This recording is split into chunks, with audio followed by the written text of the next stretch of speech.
Let's dive into Trump's Miami rally meltdown, right after he got a metaphorical black eye from New York, New Jersey, and Virginia. We've done a lot. On November 5th, 2024, the American people reclaimed our government. We restored our sovereignty. We lost a little bit of sovereignty last night in New York, but we'll take care of it. Don't worry about it.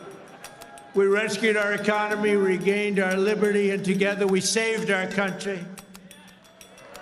In Trump's world, this is just a tiny little setback. Tiny? Buddy, you lost more than a little last night. You lost enough to make 2026 midterms look like a full-blown disaster movie. And don't even get me started on 2020. It's about to look like child's play compared to what America might have in store. Polls say so. Don't trust polls? Funny. The same polls already predicted how badly you'd get beaten this election. As the Miami rant continued, Trump bragged about securing $18 trillion in future U.S. investments, expecting $21 trillion someday soon.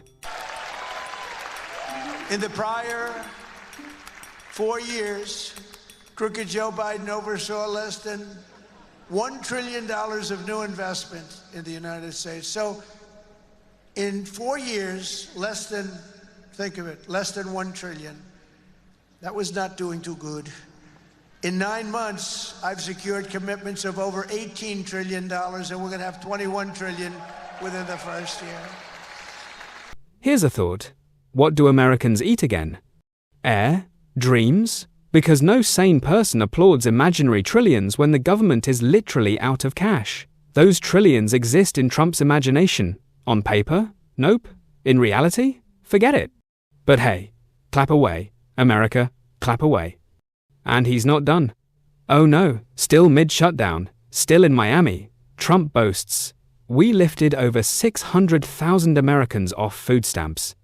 Right after he cut millions off food stamps during mass job losses, while the government teeters on empty coffers, and some humans clapped like they were at a Broadway show. In 9 months, we've lifted over 600,000 Americans off of food stamps, which is a record. 1.9 million more American-born workers are employed today. Think of that. Almost 2 million American-born workers are employed today, more than when I took office. That's 9 months ago. Can you imagine that? And I tell Republicans, if you want to win elections, you got to talk about these facts, you know. It's really easy to win elections when you talk about the facts. Gain 2 million jobs?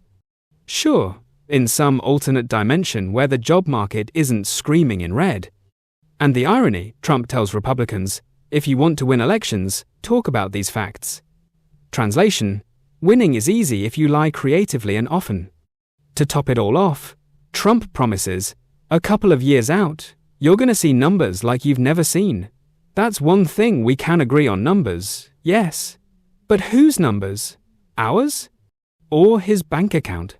Or who knows? I think if you go a couple of years out, you're going to see numbers like you've never seen, because all of these places that are now under construction, they're being built, they're going to be open, and thousands of jobs, hundreds of thousands of jobs are coming in, even building them. But when they open, that's when you're really going to see the numbers. We're building some of the biggest buildings ever built anywhere in the world. The AI buildings, you know, they show displays of them. They can cover the island of Manhattan. They're so big. They literally can cover the island of Manhattan. Trump's Miami rally was basically a masterclass in alternative math and selective memory. He's out here handing out imaginary trillions, phantom jobs, and disappearing food stamps like party favors, while everyone else is left counting the actual bills in their wallets. It's like watching someone juggle invisible bowling pins and somehow expecting applause. Spoiler, some people did. At the end of the day, you've got to admire the consistency.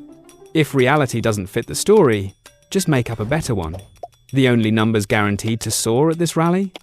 The ones in his speeches, because in Trump's world, they're limitless, audacious, and totally untethered from facts. And that is the cold truth on Code Blue in America. Only on OGM News.